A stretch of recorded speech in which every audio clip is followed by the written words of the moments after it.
पंढरपूरची वारी फक्त चालण्याची नाही, ती आत्म्याला जागवणारी यात्रा आहे. पालखीचा प्रवास म्हणजे आत्मानंद ते पांडुरंग. त्या गावांची नावं सुद्धा अत्यंत अर्थपूर्ण आहेत. वारीची सुरुवात होते आळंदीपासून, जिथे आत्मानंद जागृत होतो. पुणे म्हणजे पुण्य मिळवण्याचं स्थान. इथे 2 दिवसांचा मुक्काम असतो. दिवेघाट पार करताना वाट असते अष्टांग योगाची.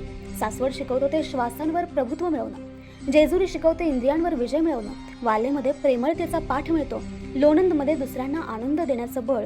तर तरडगाव सांगतं ब्रह्मानंद नसेल तर लढावं लागतं. फलटण सांगतं जग मिथ्या आहे, ब्रह्म सत्य आहे. बरडमध्ये वासना शून्यता मिळते आणि नातेपुते, नात्यांपासून विरक्ती.